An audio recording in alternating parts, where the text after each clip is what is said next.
secret.com. Happy New Year, Lost Anarchy. It's UltimateBandGirl. Finally! I'm reviewing some of this season's big blockbuster movies, cause Shut up and get to the point! let's face it, this is when locally the music scene sucks. Well, duh. It's usually a bunch of bands you've seen a million times. Well, duh. And how many times can you pay to go see the same people over and over? Whatever. You really never gave a shit about in the first place. Well, duh. With all the Oscar nominations in January, all the studios were out there gems the holiday season. In Carrie, Kimberly Pierce directs this modern-day retelling of the Stephen King classic novel. Chloe Moretz Grace plays the shy, outcast teen whose mother, played by Julianne Moore, is deeply religious and shelters Carrie. The other kids, they think I'm weird. Carrie uses her telekinesis powers to get revenge on her torment. I have mixed emotions about remakes of movies I grew up watching. But I really enjoyed this movie and highly recommend it.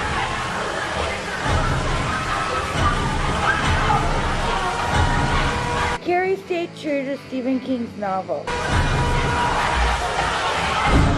while still updating the story to include cell phones, social networking, and cyberbullying.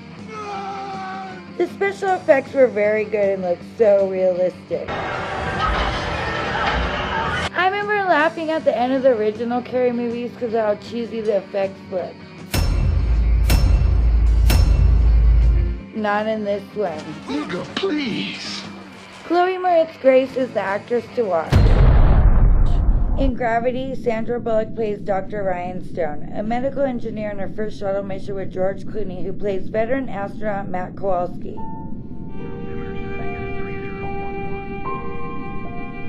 In what's a seemingly routine spacewalk, Debris is from a BSC sat. disaster strikes and leaves the two tethered to each other in the deafening silence of space, wondering about their next breath of air and fighting for their lives. The must-see movie of the year. Hello? I saw this movie in 3D. The special effects... It absolutely is awesome-tacular. I found some of the elements of this movie very unbelievable and highly far-fetched. Since most of the movie is only Sandra Bullock and there's no soundtrack, the movie got really slow and dragged on a bit for me. The fuck is this? If you're gonna see this movie, it's probably just for the effects. The Hunger Games Catching Fire. In this sequel starring Jennifer Lawrence, Liam Hemsworth, and Josh Hutcherson, I want you guys to forget everything you think you know about the games. Katniss Everdeen and Peeta Mellark become targets of the Capitol after their victory tour Last year was child's play. in the 74th Hunger Games sparks a rebellion in the districts of Panem. This year, you're dealing with all experienced killers. I really liked how the characters developed in this movie and how the relationship with the main characters progresses. Whoa, mama! Get a room, you two! Is there a love triangle brewing? The movie ends on a very climactic note, leaving me wondering how the final two films will progress. Whatever. I really love this franchise. There's a dragon. In The Hobbit, The Desolation of Smaug, Peter Jackson directs his second movie in the Hobbit trilogy. In The Desolation of Smaug, Bilbo Baggins is in possession of a magical ring, It's undoubtedly a trap. and when the dwarfs and Gandalf the Grey continue on their journey Earthquake. to reclaim their homeland from the dragon Smaug. Know what is coming?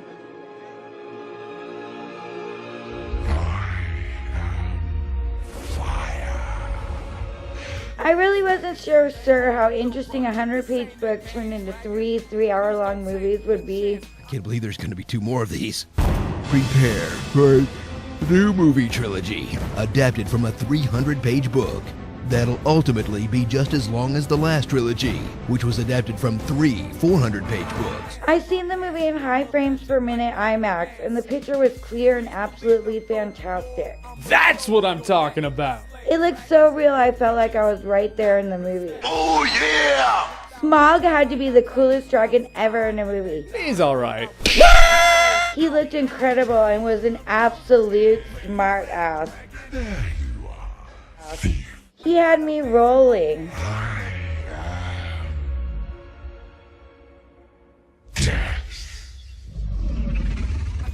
I recommend this movie for the stunning visuals and the storyline. Out of the Furnace is a movie with an incredible A-list cast.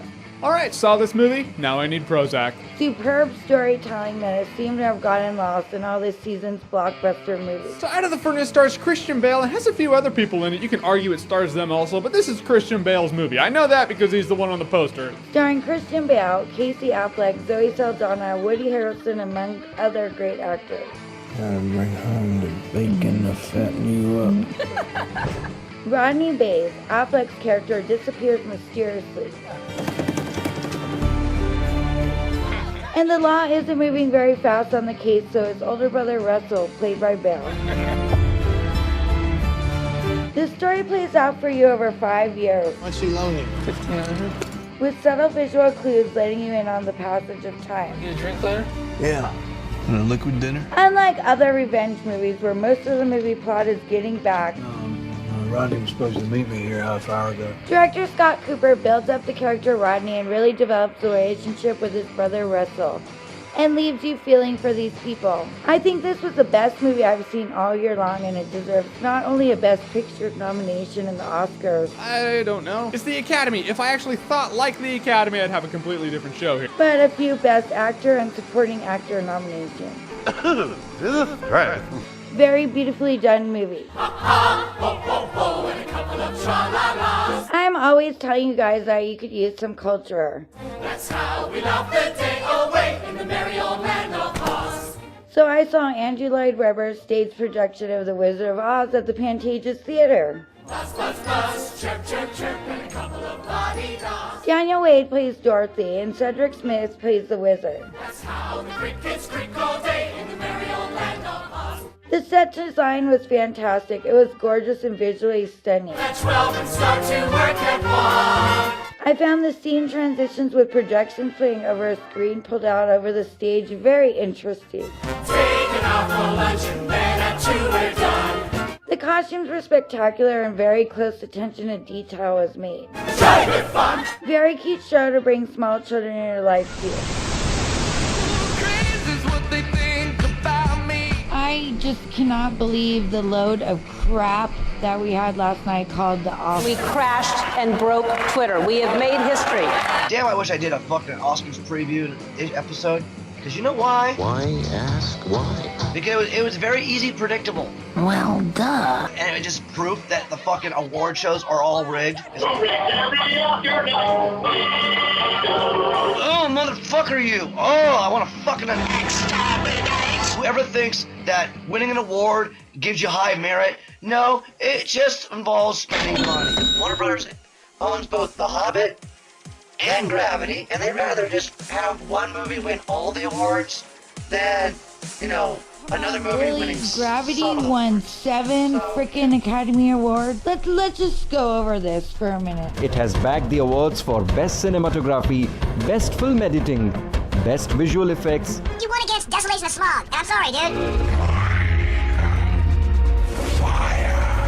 It's the first time I've ever saw full-scale Dracula looking awesome and with motion capture and all that fucking awesome badassery.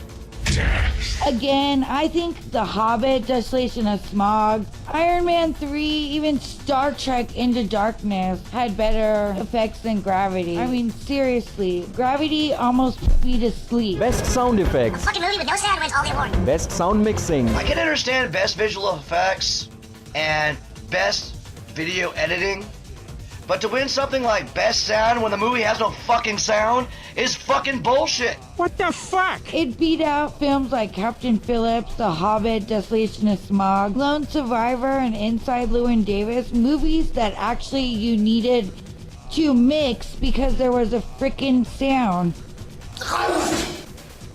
I'm sorry, I'm allergic to bullshit. What was there in Gravity other than the few scenes with the music, talking, and Sandra Bullock heavy panting, breathing? Like, really, best sound mixing, Gravity? Bullshit. Your movie sucked balls. Fuck your movie. Like any other human endeavor, making a film can be a transformative experience. I'm sorry, you French frog motherfuckers. The reason everything goes together is because of the truthfulness of the film. Fucking frog-ass motherfucker. Fucking frog-ass motherfucker. We all knew Alfonso Cuarón was gonna get it for Gravity. I really don't think it's very hard to direct two frickin' actors on a green screen, one by themselves, telling them to pretend it's space. Not much directing there when most of it was done after the fact on a computer. Gravity. Fuck Gravity, dude. I'm sorry, dude. For the space to breathe. You fucking hog the entire fucking Oscar list. The battleness of life to see. You are proof that you rigged everything. For you and me, it's Gravity. I don't know if you suck people's dick, send hooker. But the film won 7 Oscar awards this year. You do not deserve Best Director over fucking Scorsese. Martin Scorsese. Scorsese. Who's been screwed over. You know what I mean? Like literally, like Wolf of Wall Street, best movie. Whatever. I want to know how much money payola they got. Musical original score. Again, Gravity? Seriously, what frickin' score was there? There was no score. There was basically no soundtrack. Like, pure garbage. No wonder the music industry sucks. When I was like so freaking happy watching it with every award Gravity won.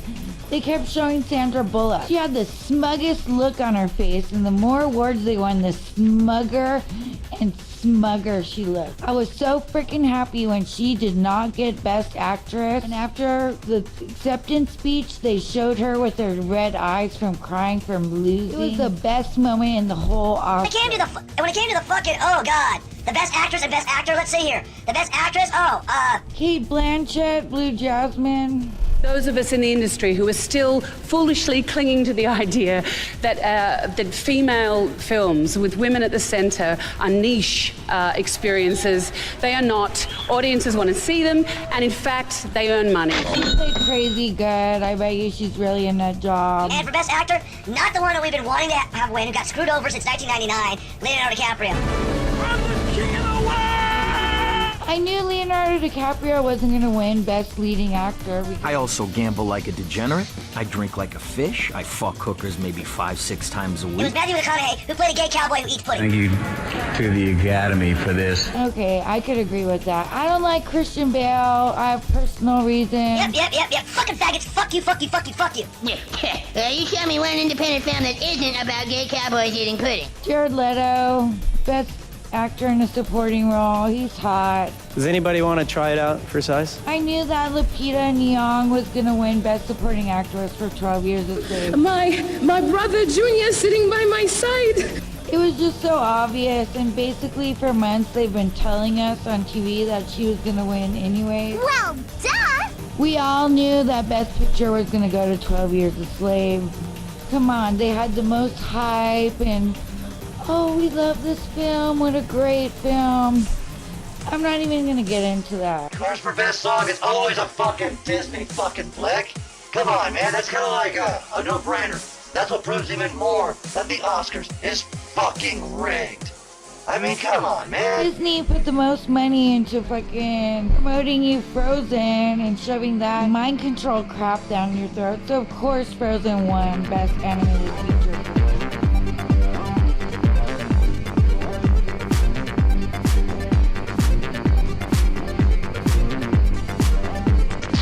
How much grass are you people smoking at the freaking Academy?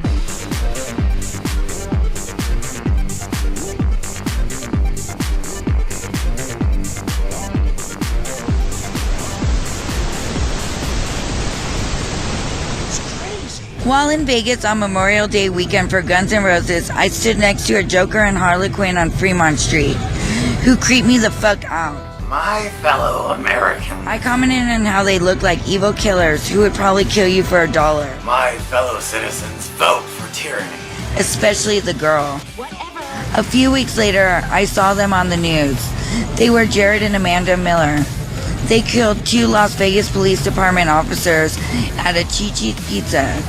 They then went into a Walmart, killed a random man before Amanda killed Jared, and then herself. What the fuck are you talking about? I am so glad they didn't shoot up Fremont Street, and that I stayed away from them, and was not surprised to see them on the news for killing. And I'm telling you, It's what you want. In other news, a Hollywood institution since 1950, the Powerhouse on Highland, north of Hollywood Boulevard, finally closed its doors for the last time. The final night's bringing in long lines over an hour wait to get in for one last drink. Gone are the days you could grab a $3 PBR, shoot some darts while listening to an analog jukebox, or smoke out back in the alley with the locals, tourists, and street performers. I spent half of my life going to the Powerhouse. I made some good friends and enemies along the way. The place is being gutted and remodeled and will no longer serve cheap drinks. In July, Molly Crew rode into the Hollywood Bowl for the final tour with special guest Alice Cooper. The sound was crisp and clear, and Cooper was fantastic and gave his visual stage show.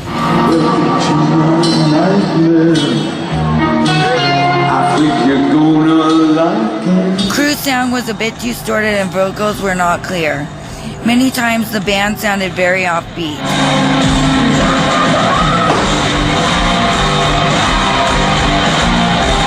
Very emotional night for Crew's final night at the Bowl for Crew's final Home Sweet Home.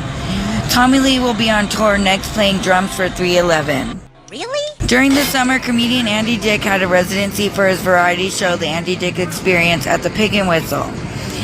Book full of musical and comedy acts with Andy Dick as the MC and main talent. It was very funny, and Andy had some talented musicians in the house. I loved the small, intimate setting in the back room and felt it was a prime for the Andy Dick Experience. I would recommend this show when Andy does it again. Gittle Partridge was in the house, and Melrose Larry Green surprised the crowd on stage.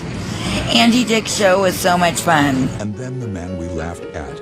In August, I went and returned again at the Hollywood Bowl for 9 Inch Nails, aka NIN. I've always been a huge fan of 9 Inch Nails and was very excited to finally get to see them. The sound was perfect, crisp, clear, and not distorted.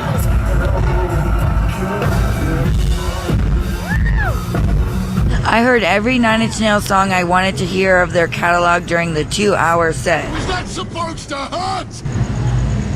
Labor Day weekend, Budweiser presented the Made in America Festival at Grand Park in downtown LA in front of City Hall. The only band I was interested in seeing on day one was the Imagine Dragons, but I missed them. Day 2 had Cypress Hill early in the day with triple-digit heat, so I had to pass. Be Real, Marry Me, I'm just kidding. I arrived just after the sun began cooling down. 35,000 people filled the festival ground. A large portion of the area off the side of the main stage was a huge unfinished dirt lot. Refreshment stands were sold out of almost everything with 4 acts still to go. Even after adding more porta potties overnight, lines were still long and the location on the grounds was inconvenient. Half of the food trucks were sold out by the time I got there. Waits were 40 to 50 deep with hour-long wait times for your food. The Kogi barbecue truck had lines of 60 to 70 people at a time. Alkaline Trio was the first band that I caught. I had never seen the band before and was not a fan. Although they were very powerful and energetic, I could not get into how many times that Alkaline Trio said whoa whoa in their songs. It sucked. Next was John Mayer. I did not like his set at all. Most of his set was too country and bluesy twang for my LA girl style. Mayer scolded some of his fans for climbing on top of the lighting box to get a better view. Mayer told them he was not on stage playing so they can climb on top of a bus bench. Like the times I have seen Mayer around West Hollywood, he was dressed bummy in a t-shirt, looking greasy and dirty. What the fuck is this? During Mayer's set, I ran into a man carrying a girl obviously having a drug overdose. She was white, clammy, convulsing, and barely breathing. I didn't feel that it looked good for her. Even though this occurred near all of the food trucks, there was no event staff, security, no police officers, or even any medics in sight to get help. Benny fucking Hanna! They shouted out my dad, and I thought that was really cool. Yeah. I mean, it's fictitious. Benny fucking Hanna! Uncle Angelino Steve Aoki performed next.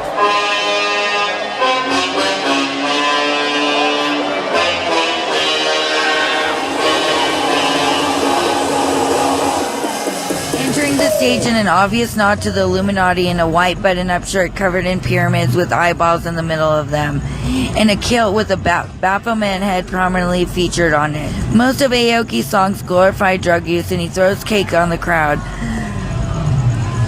And the audience is blissfully unaware he's mocking them, just like Marie Antoinette mocking her lower class as she said, "Let them eat cake." Machine Gun Kelly performed a song with Aoki, and then introduced Mayor Garcetti as the fucking mayor.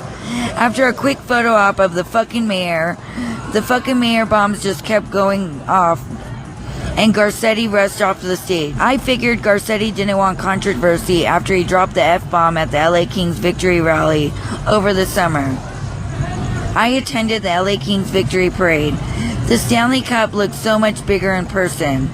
The LA Kings victory parade was more staffed than the Budweiser Made in America Fest. After Aoki's set was Kanye West, aka the gay fish turned hobbit fucker. I am not Aquaman. I am a recovering gay fish. Or as Mark Dice likes to call him, Kanye Pest, closed out night 2. West set opened with the song Black Slaves. The introduction was very heavy metal sounding. Guitars and screens showed red fiery smoke and reminding me of Hellfire. Yo, that is messed up, yo. I am not gay, and I sure as hell ain't no fish. West entered the stage wearing a metallic mask at the first few songs before dramatically taking it off. No, I am not no gay fish. A few songs later, he left and reappeared wearing the mask. I'm not gay, and I'm not a fish. He appeared evil and demonic on the screens, and mysteriously his photos would not upload for the magazine on the computer. You like to put fish sticks in your mouth. West spent most of his time on stage literally ranting and saying not to fuck with his clique. Shut the fuck up! Many in the audience can be heard saying, Shut the fuck up. With no more water available and tired of West's rants, I left 30 minutes before the festival ended. Grand Park could be an excellent venue to hold an outdoor festival. This one was too rushed and poorly planned and lacked the amenities like medics, enough bathroom, security, food, and most importantly, water! Room service. Room service. The Made in America Fest was the most overtly satanic and drug-glorifying thing I have ever been to. My favorite festival of the year has arrived, the Sunset Strip Music Festival. This year, when first announced, it was a Neanderlander event and a 2-day festival. Email bouts before the lineup were announced had a pre-sale super discount price of $100 for both days. The lineup announcement had me scratching my head some and excited for festival honorees Jane's Addiction. I seen very little marketing before the event, and initially when tickets went on sale for $100 a day for general admission, suddenly days before the event, I see that Neanderlander was no longer promoting it, and now it was a K-Rock event. Also, the tickets were $50 a day, the same price as the discount quote-unquote pre-sale. Doors opened later than in previous years, and people were saying the lineup had been shortened at the last minute. I walked right up to the gates with no line at all at 4:30 p.m. I see nothing anywhere showing set times and stages. No one can answer anything about bands that were on stage or the set times except for the whiskey. The Mirror 16 stage was in the empty lot where a hotel is going to be built and was full of dirt and gravel. The gravel was large rocks and they were very painful to walk through and stand on. There was plenty of food trucks and stands. The lines moved very quickly and everyone was well stocked. Oh yeah! Sponsor Keurig had free iced coffees from their brewers. Another sponsor, Coca-Cola, gave out free Cokes and Sprites to attendees all day. I've seen only one festival attendant in distress. They were being held by West Hollywood safety ambassadors, and you could see that the fire department medics were on their way to help. The event had a lot of staff, volunteers, security guards, sheriff, and fire department medics. Bathrooms had two convenient locations and very short lines. There was a large Jack Daniels alcohol garden located near the Mirror stage. There was a craft beer marketplace with food near the Roxy and a Budweiser beer garden near the Rainbow Bar and Grill. Nice. Foo Fighter drummers band Birds of Satan was very good. They put on a stellar performance.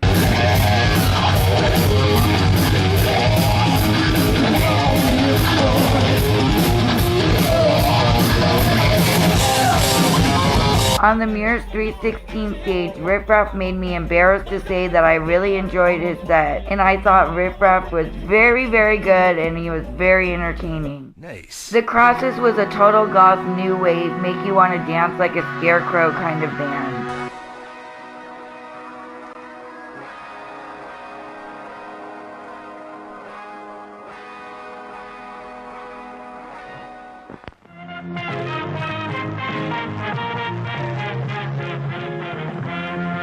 With Sunset Boulevard packed to the rainbow, festival honorees Jane's Addiction performed their Nothing Shocking album in its entirety.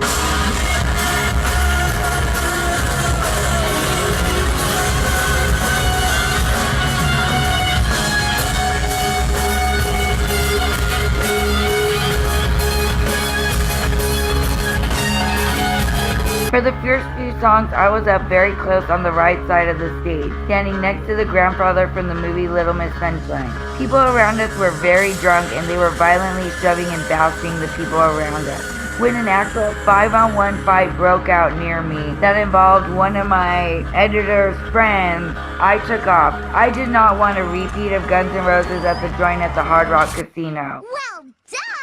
I was there to enjoy Jane's Addiction, not be assaulted and have to fight the entire show. I had a better view from the back of the front section since everyone in the front of me was blocking my view with the cell phone. What the fuck? Jane's Addiction was very amazing. The crowd stayed very excited throughout the entire show. Oh yeah! Singing along to all of the songs. Oh yeah! During the encore and stop, Jane's Addiction had 2 girls come out that were suspended by their skin on hooks who were airily dancing above the stage. I've seen the entire Adler family walking around, Lou, Nick, and Cisco. I've seen Mario and Scarlett Magliari.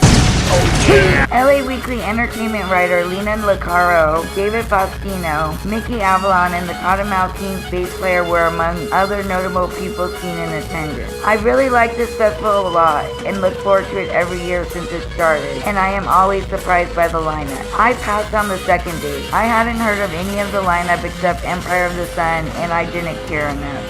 Well, night 2, as it was ending, I saw a lot of very young teenage people, just really trendy hipster types leaving.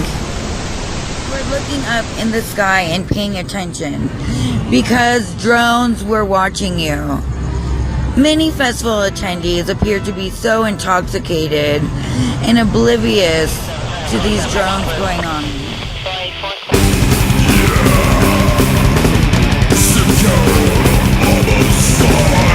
What do you think those drones were there to do? To spy on us, to record us? So he says to me, you gotta do something smart, baby. Something big. He says, you wanna be a supervillain, right? And I go, yeah, baby, yeah. What do I gotta do?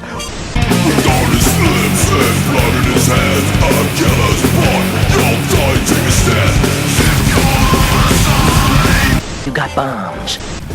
Why do you think they have people waiting in front of stages over an hour?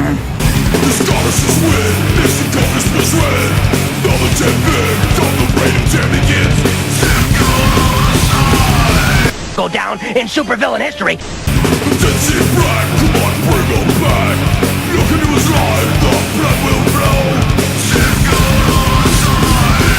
I got in the front, like very close on the right side of the stage for Jane's Addiction, and they were recording all of us.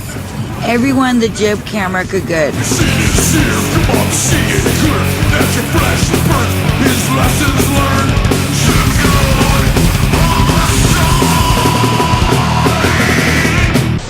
And I go, yeah, baby. For years, the evil world of Unabomber Ted Kaczynski was a mystery. But now, a decade after authorities tracked down the mad bomber, the FBI reveals they finally cracked his cryptic code.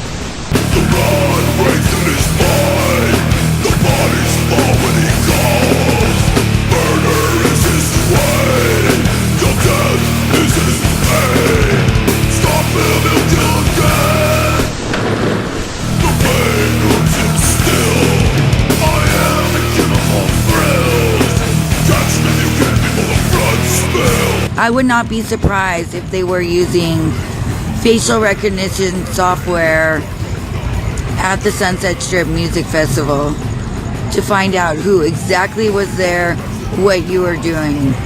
This is going to be happening more and more, people. Cause I'm the evil midnight bomber. What bombs at midnight?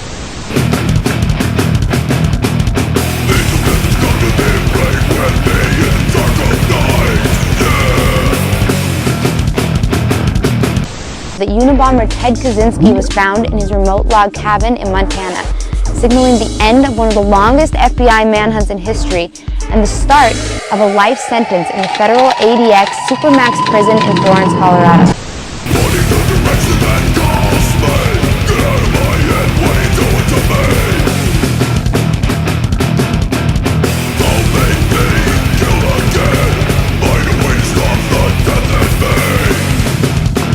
They really got everyone on the front. I really would not be surprised.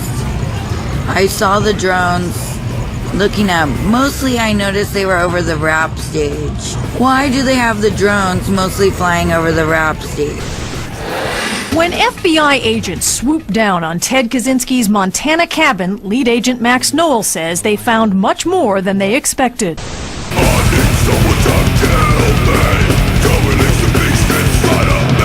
It's crazy. Everyone thinks I am bad.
This is my little review of Sons of Anarchy. I was super excited when it first premiered. I would tune in every Tuesday. Nobody threatens Sam Crow, and nobody tells us what we can and can't do. Then around season 4, I got really bored because the writing was just so repetitive. It's exposure, Clay. Gemma's getting away with murder. Clay's being a psychopath. He got on my nerves. I'm glad they did away with him. Juice shouldn't have lasted as long as he did. He's a little bitch. He's always crying. As much as I loved Opie, he became a little whiny too. And then this last season's amazing. Tig has been my favorite character since day one, and you get to take a look inside his life outside the club. You had to tell him. Marilyn Manson was thrown in there, Courtney Love, Jax. is finally stepping up and he's not getting on my nerves as much. And I'm really sad to see the show go now. I just wish... The 90s are back! Oh yeah! For years, me and Mojo have been getting punked online, being shit-talked by a bunch of old 80s rockers that did not want to accept the fact that the 80s was dying and the 90s was going to come back with a powerful vengeance. Ian's earring is popular again. Come on, Sharknado 2. He was just a guest host on TMZ. Sharknado 3 is in production. Really? I mean, Ian's earring is hot right now. Really? We're in reboot on David Faustino's character Bud Bundy and his life and family. Damn leaky rubber woman. And how he turned out. I trusted you, girl. I put my heart in the shit. You left me out in the codes, and I will never forget it. I was there for you truly when you were all alone, when you had no one. I was your shoulder to cry on, but then you fucked with me, girl. I don't know why you did that shit. You showed your true colors, and your true colors is bitch. I can feel you acting different, my face. You said nothing, never knew the whole time that your ass was just frontin', going stab me in the back, just like a fucking hook. I got my gun at his head, and your lights is my target. I was real with my shit. I put my heart in these lyrics. I got blood on my mind, and I think you should hear us. I've been living in the darkness, see the pain in my eyes. People think I'm going crazy, they say I'm out of my mind. Constantly grieving and screaming, I'm never falling asleep. I lie awake, revenge invades my dream. And I walk around Hollywood, all the little 8th grade and little high school girls, they're dressed like in junior high and high school. They're wearing all the daisy shit, all the hippie peace buttons, crocheted stuff, old style. Like my roommate, we're in the same age bracket and we're like, oh my god, the 90s are finally popular and coming back again. Electronic music is at the top of the chart. And I lost my mind, I mean, what you expect when you go behind my back and then you fuck someone else? You betrayed me, you betrayed your fucking self. I'm now walking alone in darkness in my own private hell. I'm starting to see the fucking truth as I look into the mirror. You ended us, now we'll never be together. I'm nervously shaking, my heart's beating, I'm bleeding. To your pad I'll be creeping in the back where you sleeping. I walked up in the back room, thought I'm sleeping together. I sat and cried to myself, they committed a murder. Placed a gun up to his head and blow the shit out his brains. Placed a knife up to her throat to cut the shit out her neck. She started yelling and screaming, she was praying for her fucking life. She was screaming, Drayson, I don't wanna die, but it's too late, her life came to a rest. In my eyes, she takes a final breath. Reboot. Get with the program. Why are all these teenagers wearing tie-dyes? Because in the 90s we had Woodstock return, and the whole 70s hippie counterculture became popular again. Because you know why? Why ask why? We didn't want to listen to our parents' 80s crap.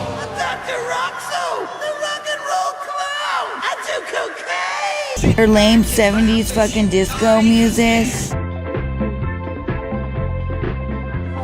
So we listened to the crap that was right before them. What the hell are you staring at? I bet you there's gonna be a movie on the life of River Phoenix in the works. What the hell are you staring at? There's been talk of a Tupac movie in the works. What the hell are you staring at? The biggest 80s music club supporting that scene in LA, all those venues, they're dead and gone. What the hell are you staring at? Knitting Factory is a Japanese store. What the hell are you staring at? The Key Club's One Oak. What the hell are you staring at? The Whiskey's totally revamped and upgraded their booking. I mean, they're booking like mainly top name acts now. A lot more headline billing shows. This 50th anniversary year of the Whiskey, they have just been kicking fucking ass with the bookings.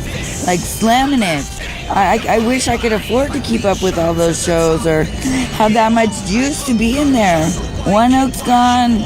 The Cat Club's gone. Everything's gone. Gibson's a Harry Potter ride. House of Blues Sunset Strip's getting torn down. That whole sex